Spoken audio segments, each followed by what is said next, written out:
नमस्कार हरि प्रेमियों, आपका हमारे YouTube चैनल में स्वागत है। सभी दर्शकों को हमारी ओर से जय श्री कृष्ण। हरि प्रेमियों, कैसे हैं आप? उम्मीद है आप सब अच्छे होंगे। आइए आज की कथा सुनते हैं। आज की कथा है ज्येष्ठ माह की अंतिम गुरुवार, बृहस्पतिवार और द्वादशी की कथा।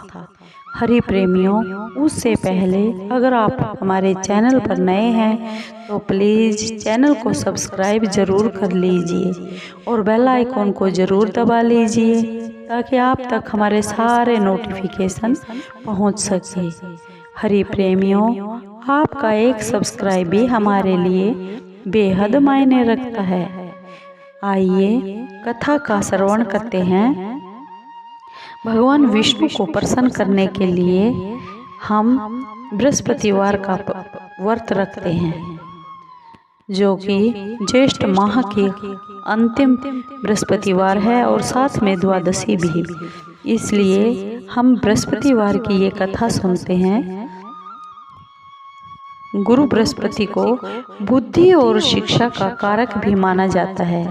हरि प्रेमियों, गुरुवार को बृहस्पति देव की पूजा करने से मान, प्रतिष्ठा, सम्मान, विद्या और धन सभी मनोवांछित फल की प्राप्ति होती है। हमारे धार्मिक ग्रंथों के अनुसार गुरुवार को भगवान बृहस्पतिवार की पूजा का विधान है। गुरुवार के दिन कथा और व्रत सुनने से घर परिवार में सुख समृद्धि आती है। और जो हरि प्रेमी इस उपवास को नहीं रख सकते, वो भी श्रद्धा से अगर बृहस्पतिवार की कथा को सुन लेते हैं, उन्हें भी वही फल मिलता है जो उपवास रखने वाले को।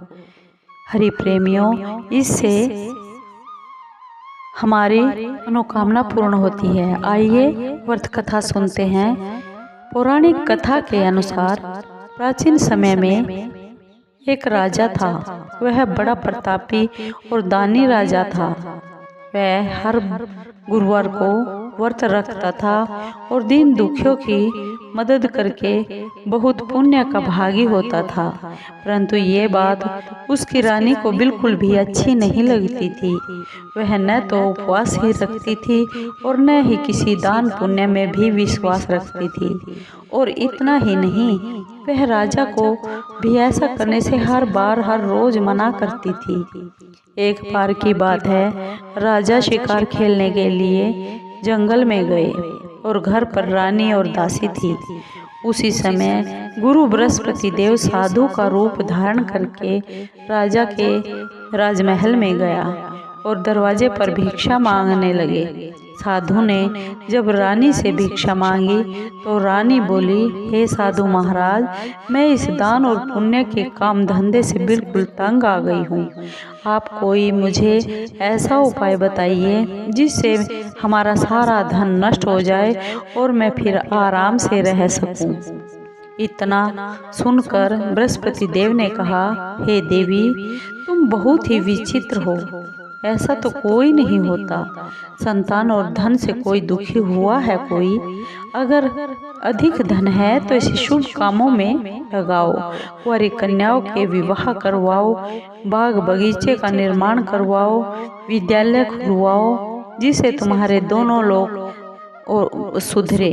परंतु साधु की इन बातों से रानी खुश नहीं हुई और उसने कहा कि मुझे ऐसे धन की जरूरत नहीं है जिसे मैं दान देती रहूं और जिसे संभालने में मेरा सारा दिन बेकार जाए।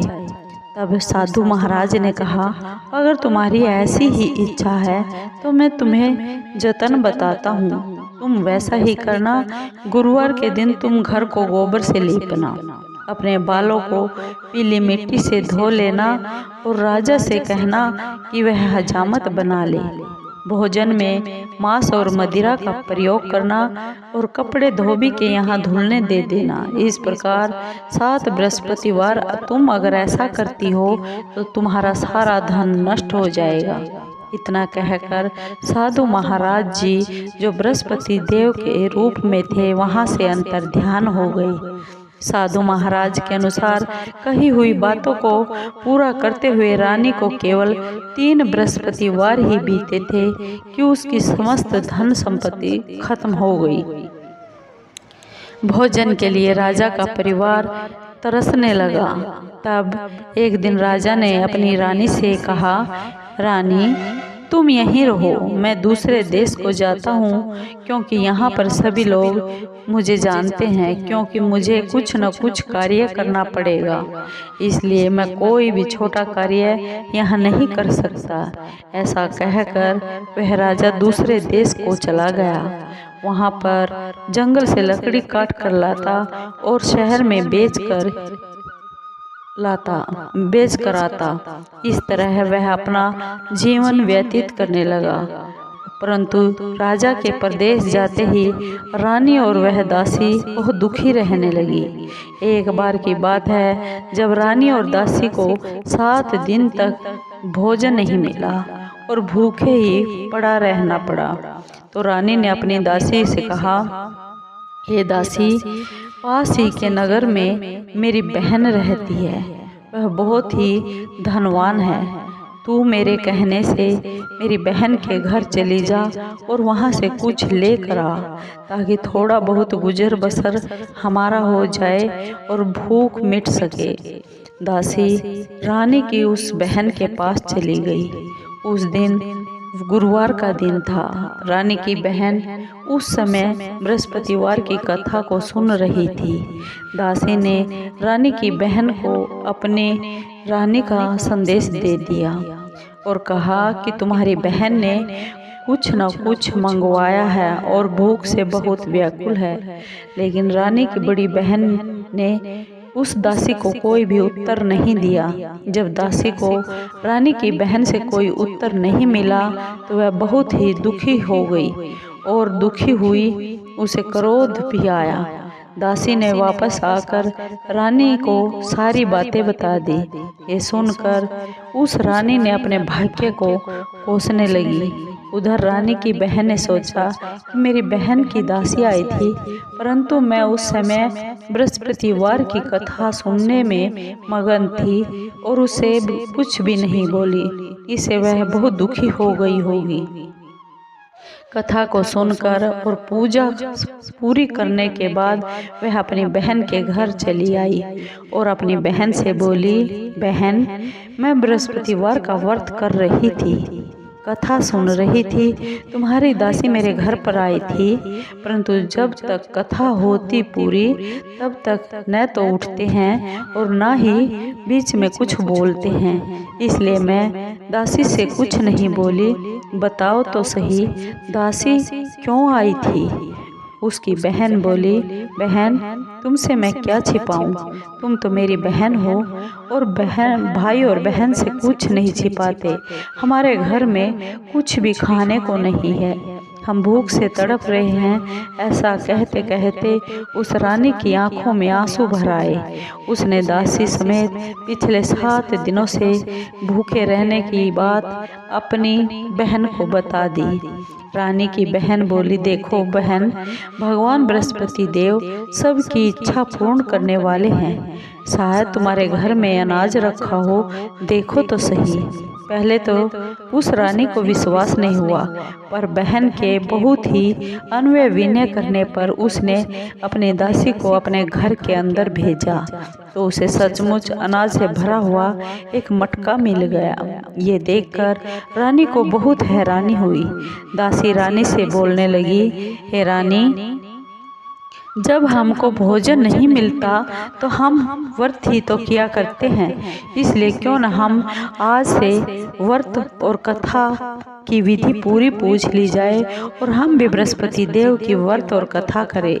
तब रानी ने अपनी बहन से बृहस्पतिवार के व्रत की कथा की पूरी विधि पूछी और रानी की बहन ने सारी कथा और विधि विधान से बता दी। बृहस्पतिवार के व्रत में चने की दाल और मुनक्का केले की जड़ में अर्पित करनी चाहिए तथा दीपक घी का जलाए, व्रत कथा सुने और पीला ही भोजन करे, पीला ही वस्त्र डाले। इससे बृहस्पति देव भगवान विष्णु प्रसन्न होते हैं। व्रत और पूजा की विधि बताकर उस रानी की बहन अपने घर को वापस आ गई। 7 दिन के बाद जब बृहस्पतिवार आया तो रानी और दासी ने भी व्रत रखा। वह घुड़साल में जाकर चना और गुड़ लेकर चली आई।